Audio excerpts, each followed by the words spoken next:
everyone, this is Jill from the Northwoods. Thank you for coming back as we talk about ways to get yourself out of the ditch of life. Maybe you're not doing terrible. Maybe you're not doing something horrible or life is going poorly for you. It's just not where you wanted it to be. And so I'm going through some of the steps I took in order to get my life out of the ditch, just to fix what was going wrong with me. And the very first thing I started tackling was ADHD. I mentioned in previous videos that I started noticing I was having troubles and struggles that other people in my class, second, third grade, weren't having. And then I wondered, what's up? And when I was growing up, ADHD wasn't a thing.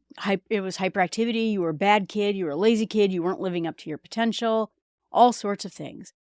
I knew because of the situation I was in, school, going to college was going to be my only way out.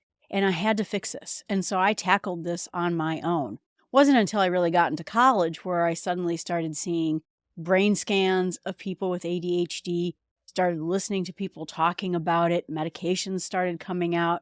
I'm like, okay, so this is a thing. This has been a lifetime of me working on this project, me fixing things because things were just wrong. And this deep dive has been good for me as well. I'm starting to notice some important things with myself where I fix many, many things. I'm a good employee. I work really hard. I'm very organized now.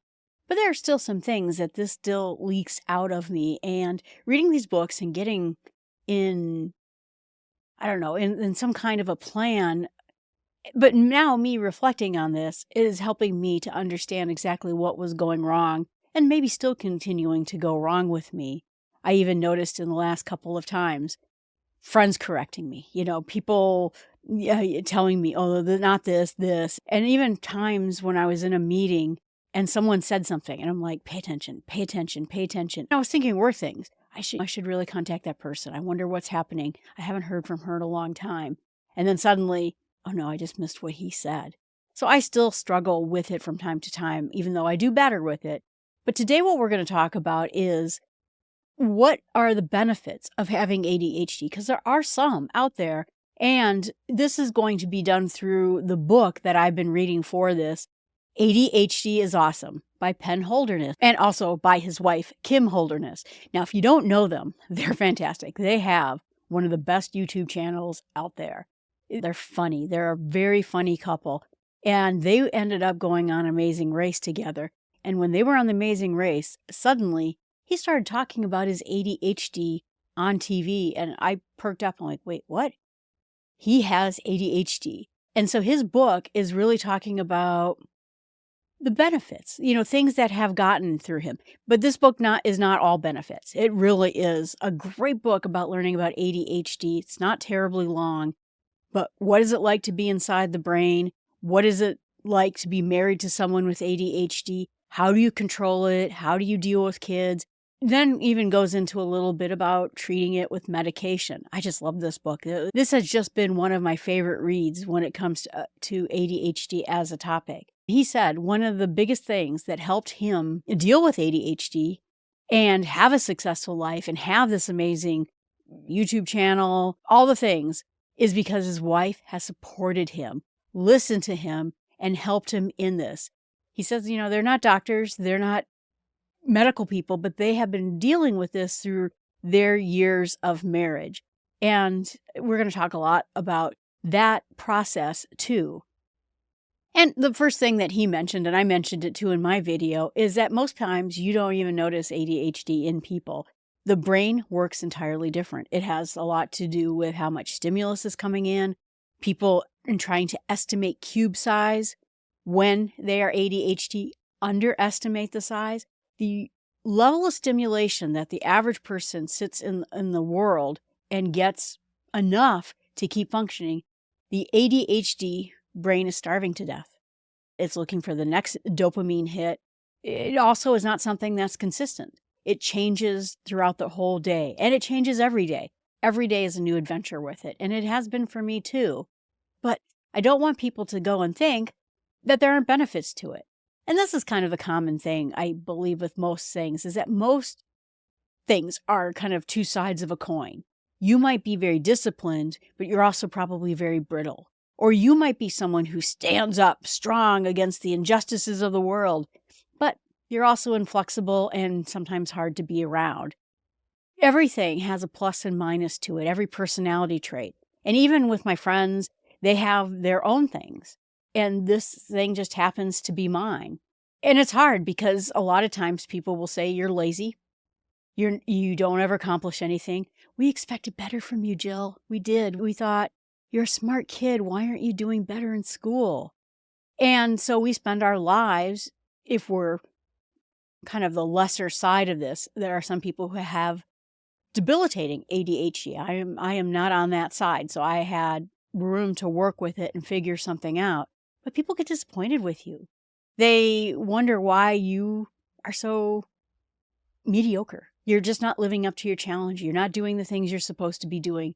And like I said, back when I was a kid, it was either you being a lazy kid, a bad kid, a trouble starter, a fidgety kid, someone who couldn't sit down. Then they started telling you, oh, it's because of the sugar you're eating. And if we just took away your sugar, you'd be a perfectly normal kid.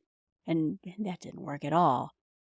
But one recognizing ADHD, yes, of course, it has its pros and cons. Some things are good and some things are you have to work through in order to be a successful person in this world. And we talked in the last 2 podcasts about some of those types of things.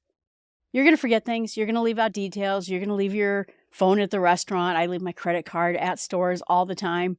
I mean, big things too. Like people are like, really? You just walked into a store and just left that there? You can't be mad. It's just how the brain operates for you. I described it in my sense that my brain was like a river, just everything flowing. Like you look at a river, you go to Yosemite and you're looking at this big river and there's a leaf flowing down here and there's a rock over there. And there's thousands, if not millions of little threads of water going down this river. That's what my brain is like almost all the time, all the time.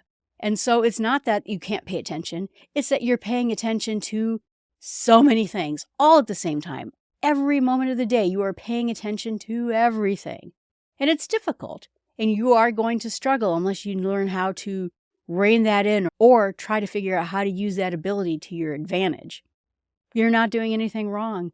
There are 7 genes they've identified associated with it.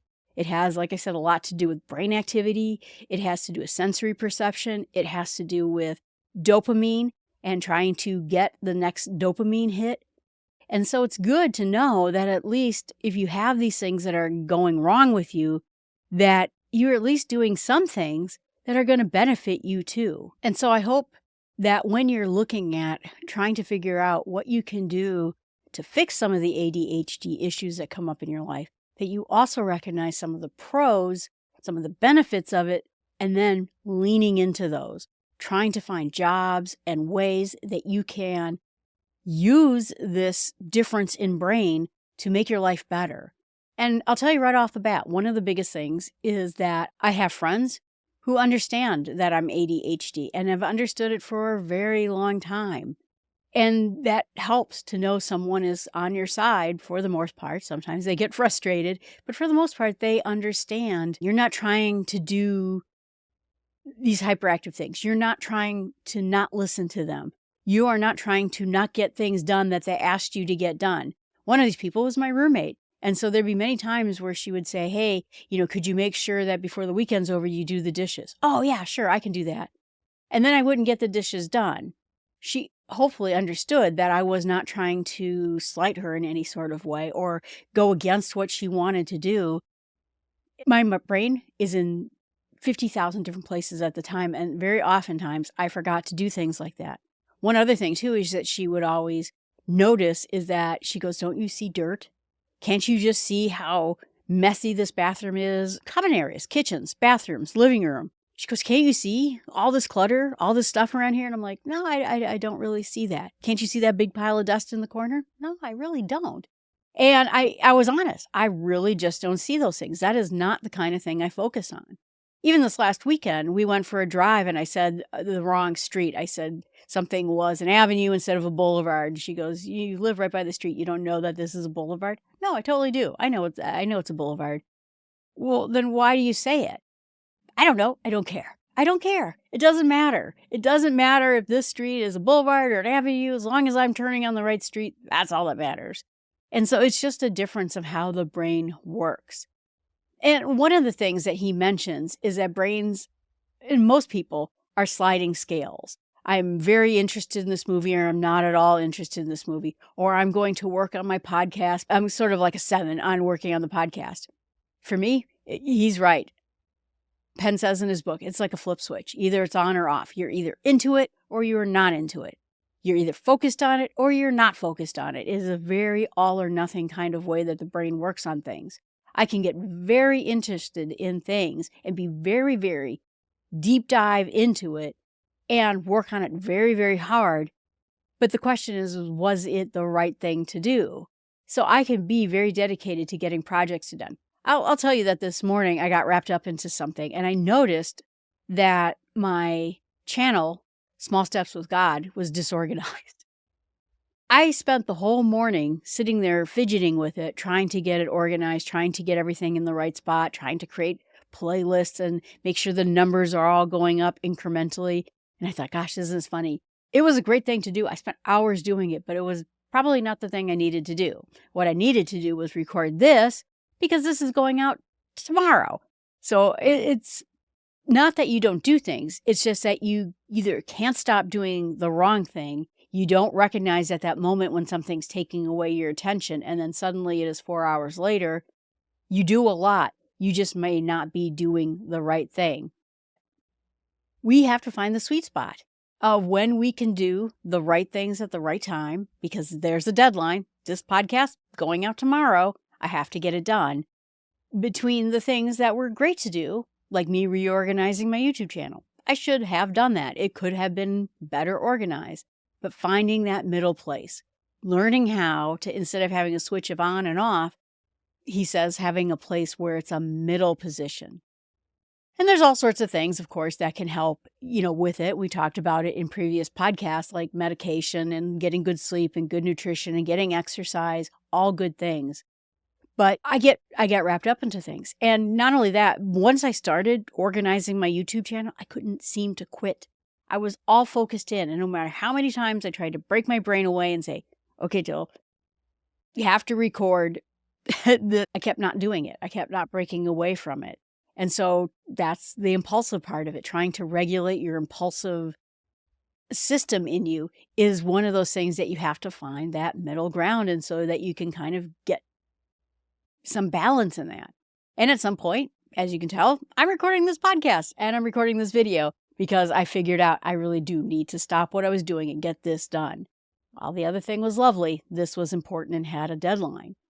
And he gave an analogy of someone that he's working with called Dr. Hollowell, who said that ADHD brains are like having a Ferrari engine in a race car with bicycle brakes.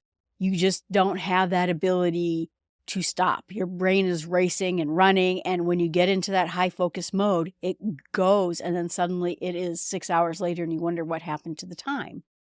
The question is that when you're having these highly focused modes, and when I have these highly focused modes, I'm really pretty good at getting things done. I got a ton of work done today. It maybe shouldn't have been in the order it was, but you know what? I did it, and I got it done. The other part of it too is that we have that problem with boredom. Boredom is it is a death knell of me. I get bored and I am just done. It is hard for me to break out of it if I have to wait for something to happen. Again, like I said, if you saw me in church, you would see me sitting in church like this. But in my head, I am dying on the inside because they're singing a song. I'm not into it. I'm bored about that. And I will do anything, including, like I said, frequently going to the bathroom just to get to do something else. And I used to do that at work all the time. When I would just need to do something else, I'd get up and go to the bathroom. It gave me a few minutes of doing something else that wasn't work, that was sort of socially acceptable. No one's going to yell at you for going to the bathroom at work, but I just need to do it. And the brain is just out there seeking. I need to get more dopamine. I need to get that in place. I need something else. This project is killing me on the inside, or this church service is killing me on the inside, and it really is hard to deal with. The one big problem is that we get into these work projects that aren't stimulating. I am doing some documentation of workflows right now, and I'm struggling through it because I love helping people. I love helping their problems. I like fixing things for people. But now I'm sitting there working all by myself to get this workflow documented. And it's been a struggle for me just primarily because it's a lot of detail. It is a lot of history and reading a lot of historical documents. And so finding how I can make myself interested in it so that I keep going and I keep plugging away sometimes can be a bit of a struggle. I will get this done because I found ways of working around it. The plus of the minus is that it can be impulsive, high energy, but that also means you get bored easily and you have struggles to get things done when you don't, you're not getting into it. You're not really driving yourself that way. The other problem, too, is I can keep a lot of balls juggling around in my head. Like I said, my brain is like this river that is flowing with a million different streams of water, things floating in the water, rocks in the water, ducks in the water, all the time. And I can manage that for a good long period of time, which means that at any point you can come up to me and talk to me at work. It won't bug me. I won't get distracted from the thing I was doing very often. The question is once you get that thing that is one too many things going on in your head, the whole thing comes crashing down.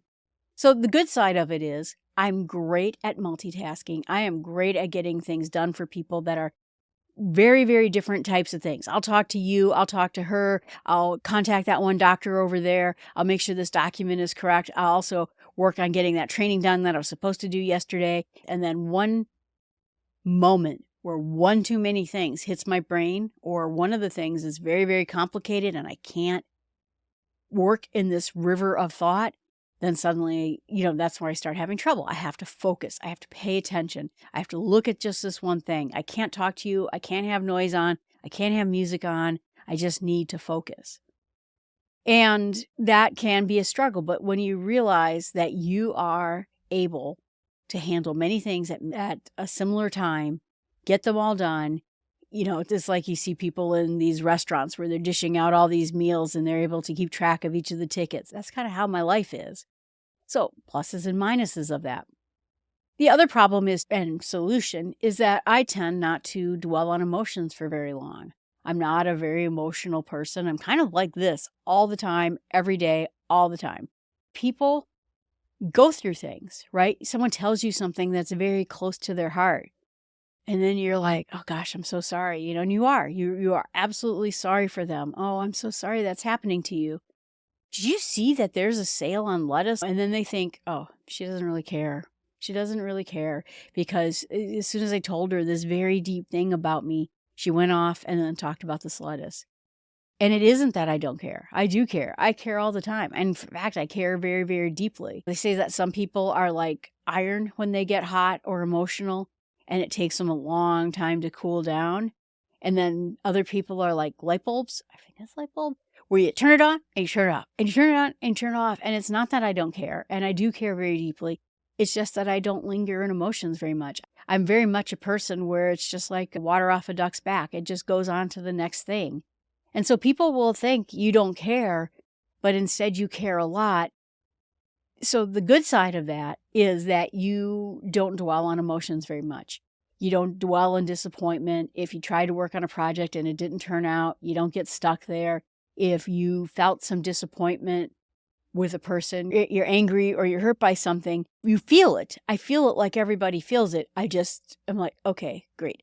I remember once when I was in grade school, these two friends that were best of friends were fighting with each other, and they weren't talking to each other. They weren't going to talk to each other. And I'm like, that in a week, you're going to forgive, you're going to forget, you're going to get over this. Why can't you just do that today? And instead of having a week where you're both miserable, you both are angry with each other, and the friendship is at risk, why don't you just decide you're going to get over it right now? You're going to, so just do it now. And I thought to me in my head, oh, this is brilliant, Instead, they both got mad at me because people don't cool off like that. To me, that is the obvious answer. Don't cool off. I don't hold grudges. I don't get mad at people. I don't hold long-term grudges. I don't think badly of people. If my neighbor irked me, I don't know what they do. My neighbors don't irk me. But if they did, I wouldn't think about it. And so people can see that as you being uncaring or, I don't know, something, lacking emotion, something like that. But instead, it is just, I'm okay to move on. I am okay all the time to move on. Whether it's a disappointment, a project didn't work out, something at work didn't move out. When if you had to go get another job, I'd be disappointed for a little bit and then I'd go find another job. It's a very good superpower to have in a world full of disappointment, to know that you can just go on and move out. But other people, they cannot cool down as quickly as you can cool down. And so you have to remember, people take a long time. People take a long time on emotions. It takes a long time for them to settle out, to get unheated, to any of those things. It is hard for people. And you have to realize they're just built differently than you are. So where I get frustrated with ADHD in general is that someone can sit there and say, well, you don't care, you don't listen, you don't have emotions like I do. And then when they get mad and then they're angry for weeks and weeks and weeks, you can come back and say, well, you take this too seriously. You dwell in this for too long. But, you can't really do that, or then you get into a bigger fight. But people take your thing and like to slam you for it, but in essence, it's just a difference. It's just a difference in how we are. And so some ways that you have to realize is, like I said, we're all different. And I learned very early on, especially when my friends were fighting, people just don't cool down at the same rate you do. The other thing that you have to realize, when it comes to being able to juggle many things at the same time, you also realize that people can't do that very well either. You can do it, I can do it, but maybe not everyone can.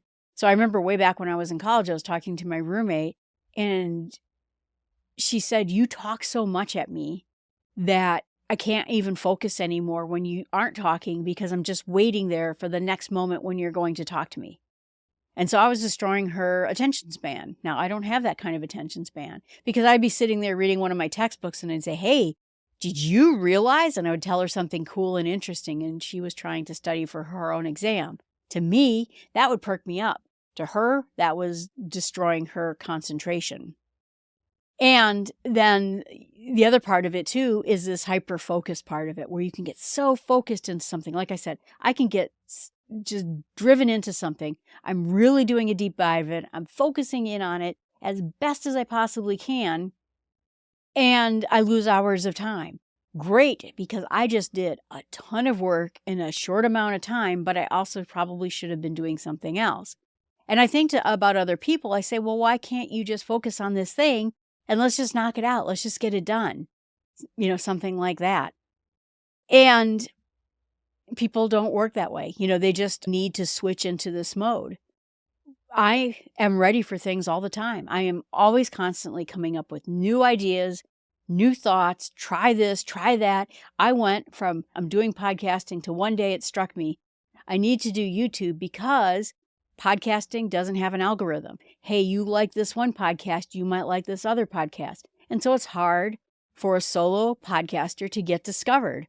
I have a decent enough audience, but it is hard to get found out. It's hard for people to know who you are because there's so many podcasts out there. YouTube has an algorithm which says you like this video, you might like this video, and it starts suggesting you. People wondered what was up with that. I went from, I have podcasts, I have 4 podcasts, I'm doing all this work, to this is all going on YouTube. I'm full of energy and ideas. And like I said, when I focus on something, I'm really good at focusing on things. That is another good strength. Again, you could look at it and say it's a weakness because I spent a lot of this morning doing something I shouldn't have been doing. But you know what? I did a lot of really good work today. The other thing is that it makes you a bit of a nonconformist, where everyone's walking down this same path. Everyone's doing the same thing. When you talk about podcasting, you're talking about YouTube channels. This is how you do everything. This is the path you should be taking. I'm not that person. I don't take that path. I look at something, I try to look at the solutions, I try to figure out what other people are doing, and then I go take my way. Whatever my way is, and sometimes it works out and sometimes it just doesn't. So instead of being someone, you might say, is not doing the thing that they're supposed to be doing. Instead, I tend to think we're the pioneers of trying to think of a new way of doing things. And a lot of times it does pay off. I come up with a way of doing something that other people don't do it that way, but it ends up working. It's also nice too that when my friends come to me with a problem, a friend of mine came to me with something and said, we're trying to do this and we're trying to do that, and none of it's really working out. And I said, well, what if you turned the whole thing around so you organized it like this? And then she's like, oh, yeah, that makes more sense. I said, because that way you're taking the important thing, bringing it up to the front instead of doing it the way that a lot of people tackled this particular problem. So I tend to be a person that has a lot of ideas. And like I said, a good majority of them pan out. I'm always thinking of new ideas, always thinking of new ways to do this. This chair and everything else, I was sitting there at my desk doing podcasts, and I thought, it's so formal over there. I'm going to start talking about the Bible. I like talking to people, where they're at. And it suddenly struck me, I need to put this chair here. I need to put this lights over here. I need to make it a softer type of discussion so that it's less formal than me sitting at my desk. Instead, this is more comfortable and it's more representative of who I am. And it was just something I did on a spur of a moment. Now, you might say, well, Jill, you have no sense of style, or whatever you might say about it. True, I got all of this all set up within a weekend. I wanted to change the nature of my look. I wanted it to have a different feel to it. That part of creativity, of coming up with new solutions, I think helps. The other part of it, too, is that a lot of people with ADHD tend to be risk takers. They tend to not care about a lot of the things that many, many people care about. My friend is someone who is very introverted. She has a lot of anxiety about certain things. And so I know when we're walking into a store and she wants to go ask someone where this thing is, she just suddenly gets this look on her face and I can tell she's panicking because she's going to have to go talk to someone. And immediately I'm on it and I'm off and I'm going and finding out, and I say, oh, that thing is on the second floor. It's over there, but there's a couple different models. And if we need help, she said just to ask her and she'll come up there and she will help us with that. I'm not someone who gets intimidated by things either. I go to other places. I had a job for the last 15 years where I traveled. And what would I do? I went to New York and I saw Broadway shows. I took walking tours. I did so many things when I wasn't working in New York. Then my contract took me to LA, and suddenly I was walking on Rodeo Drive. I was going for walks towards the Beverly Hilton. I was doing all sorts of things while I was working for this hospital at night. I could have just sat in my room and did nothing. Instead, I always made every place I went an adventure. If I'm going to be in New York, yeah, let's do New York things. If I'm going to be in LA, let's do LA things. I always try to take advantage of wherever it is I'm at. When I went to Seattle, I ended up renting a car and going to the Olympic National Forest. It never crossed my mind that maybe renting a car is scary or driving around. I rented a car in Iceland and I drove the ring road. Me and my brother, we did the whole circle in it and did all sorts of amazing things, but it never struck me once I should be nervous about it. So we also tend to be very brave. The other part of it is that you might say that, and Penn Holderness talks about this in his book, that you feel that people are unpredictable when they have ADHD, don't know what they're going to do next. I like to think of it as flexible. I don't care if we go to eat at this restaurant or that restaurant. I don't care if we watch a movie tonight or go play a game. I don't care if when we go over here, we do this or that. It doesn't bother me. I'm a really flexible person. I'm more interested in the experience with my friends than I am interested in doing A, B, C, and D. When my friends and I go on trips together, everything is scheduled out. From 8 o'clock till 9:30, we're going to do this. From 9:30 to 10 o'clock, we're going to do this. We're going to eat lunch over here. I don't care. I'm just as happy going to a place and seeing what's what. The other part of it, too, is that I'm curious about everything. And so you might say I have a high distraction problem, but it also means that I'm curious about darn near everything. And so that means I learn a lot of things. I study a lot of things. And that is another benefit of being this, that you are constantly curious about everything. curiosity is such a big part of who I am, but it also means I learn a lot of things about a lot of different places. I'm a great person to take to trivia contests because I'm going to help you answer questions on obscure things you probably never heard about. And then the last part of it is that people with ADHD are often thought as sloppy, not getting enough detail in, not doing everything to the exact dot. When I tend to think of it is that, and this is what Penn said too, we tend to focus on the big picture. I'm always very frustrated if like you write this amazing paper for college. Let's say you're writing this amazing paper in college about the comparison of mythological religions across the world, which I did. And then you find out you got points taken away because the comma wasn't here or there. And I'm like, really? I did all this amazing research. I kind of came up with my own ideas about this paper and wrote them down, this new way of looking at something. And you're talking to me about the commas? Really? I don't care. And I care about the ideas and learning something new or coming up with a new way of doing it. I am very much a big picture kind of gal. I'm very good at looking to see when a project is going awry. And people will oftentimes not see it. You know, you'll say, oh, I think we're doing great. We got all these things in order. We got the budget all working in order. I said, yeah, but you know, when you look at people, they're not really excited about it. This project will fail because everybody lacks enthusiasm on it. Oh, really? I'm always looking at the big picture of things, the general health of things, and that's a strength of mine. Another strength, I think, in general, of people with ADHD is they're really good at looking at the health of the forest as compared to looking at this individual tree that doesn't have the right comma. So the other part of it, too, is that I'm able to switch modes all the time. And it might make my friends crazy about that, but we're talking about birds, but look over there, and we're doing this, and now we're going over here. I'm able to switch modes so quickly that whatever happens, whatever comes our way, if we're driving, let's say, to go to this other town to go shopping, I remember when my friends and I went to Disney World, and we were getting a little bit over Disneyed. I said, the Space Coast is right over there. The space shuttle is going up in a couple of days. Let's just drive over there and go look at the space shuttle. And my friends were all like, well, we didn't plan on that. We don't really know anything about it. And we just went over there and did it and had a great time. We got to see the space shuttle on the launching pad and drive, I think, within 1 mile of it, because on the day it launches, you can only get within 3 miles of it, but the day before you can get with 1 mile in it. So we had this amazing experience because I'm always able to change my gears. I'm always able to look at something else, do something else, or, you know, think of another way. And so I think that's another benefit of having ADHD. Flexible, but also creative, and also coming up with new and exciting ideas.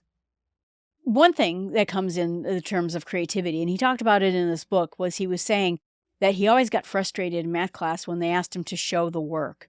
And he was able a lot of times, I think, to do math and some of the things in his head and come up with different ways of solving the problem. But once you made him, and me too, show the work, now I'm like, well, let's see, what did I do? I took this and I did this other thing. And I'll give you an example of it. So we had this project where we were supposed to write this simulation of viruses mutating in a cup, right, of media. And, you know, so it's had these rules in it that anytime the virus got next to one other virus, then it did this. And so you had to write a computer program that was going to predict after 30 or 100 generations of this virus what it was going to mutate and look like. And I handed in my assignment, and the professor looked at it and he said, I hate to tell you this, Jill, but, you know, this project takes at least, because we had to print out our project as well as hand them the disk with the project in it. He goes, you're going to need at least 30 pages, 50 pages of code to get this program to work. That is where everyone's at. So I said, well, here's the printout of my virus mutation. And he looks at it for a while and he goes, you know, you got it right, because if you got it right, it spelled a word at the very last mutation. He said, well, you got it right, but you did it only in, 15, 20 pages of code. How did you do this?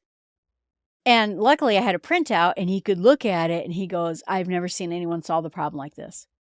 I have this ability to cut through stuff when I have problems.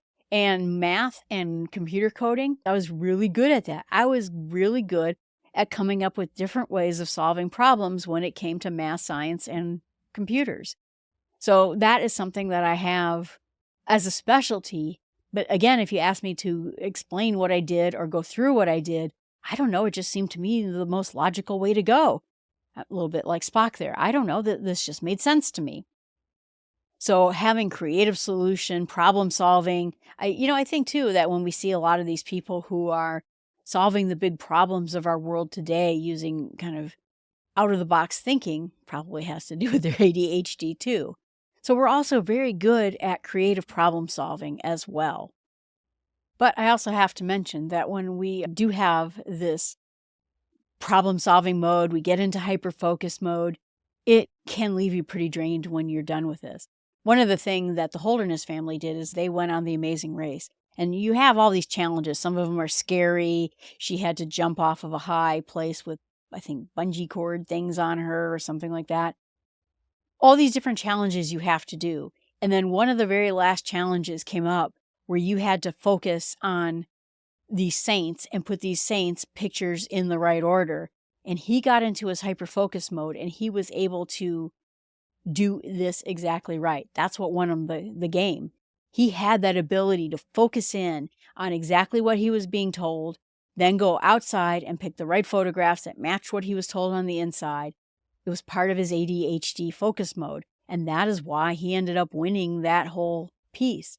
So again, another strength that when you have a situation where you can get into your focus mode and it appeals to you and it's very difficult and very complicated, you're able to sort of sort out that spaghetti. I think that's what happened to me with that computer program. I remember I had lab time.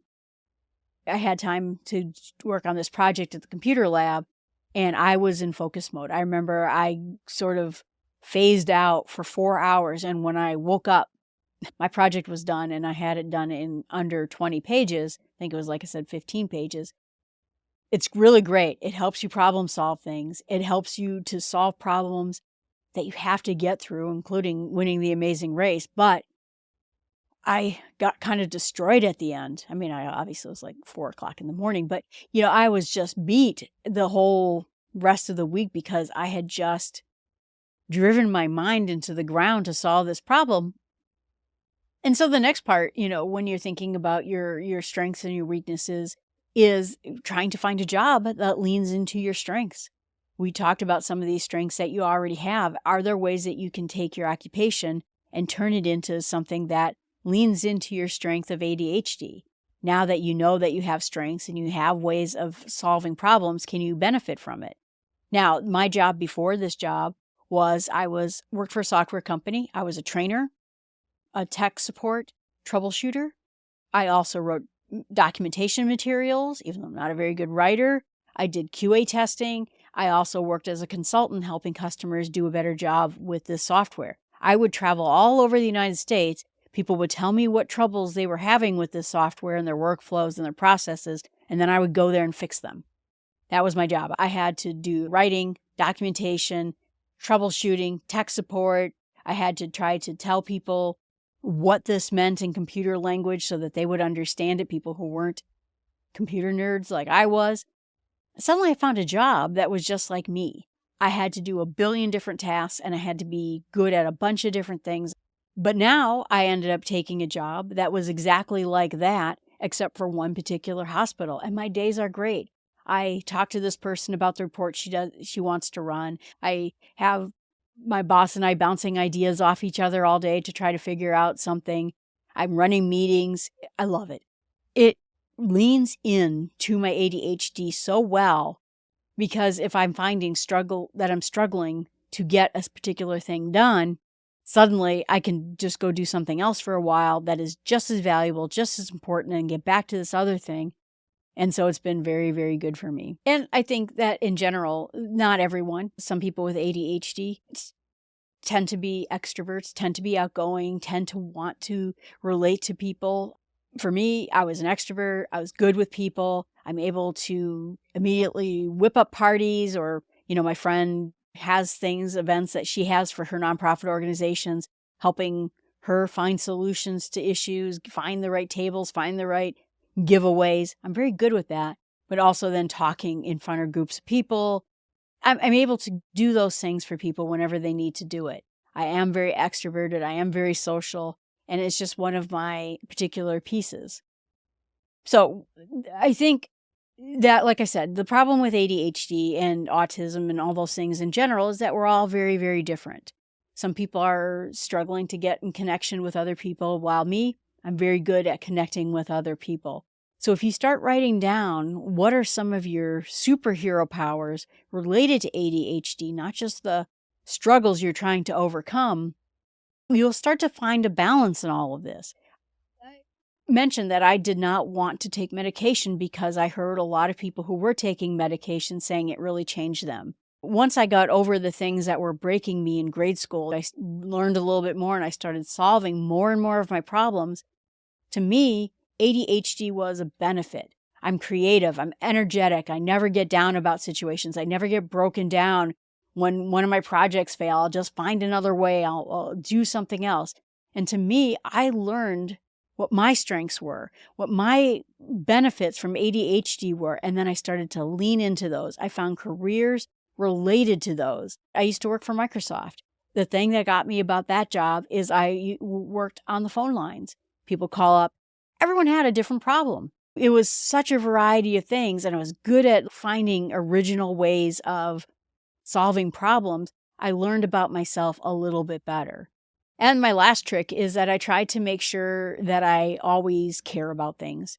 That I think that's why my job works out very well for me. I work with researchers in medical science, and these people are solving cancer. They're solving all the health problems that we run into in general.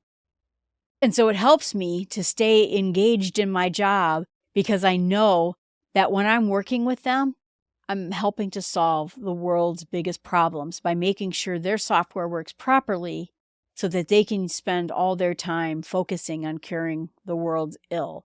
I feel like my job helps in some small way to cure cancer, to cure major diseases. And so if you have problems staying focused in your job and the mundane things, try to find a way to make you focus so that because you care about something. If I'm having trouble listening to someone, I remind myself, this is important to my friend. Pay attention here. Make sure you stay focused on this. This is something very important to her. ADHD in the end is a benefit if you make it your ally, if you make it a power, a superpower that you have. You mitigate the things where it's bad, you enhance the places where it's good, and you can turn ADHD into something that will make you have a great career, make you have a happy life, make you have successful friendships and relationships, because you're taking the special powers of ADHD and turning them towards your benefit. All right, everyone, thanks so much. I appreciate this. I hope that they're helpful to you. This is, like I said, been a lifelong for me of trying to overcome these types of things. And I hope that these books and experiences are useful to you. Please remember that you can comment in the chat channel and tell me what you think. Tell me if I'm wrong. Tell me if I'm right. Tell me if you have other ideas or other ways that you overcome ADHD. And I'd love to hear from it. Please remember that you should subscribe and tell a friend. And I hope that whatever is going on in your life, these videos have been helpful to you. Thanks so much for watching.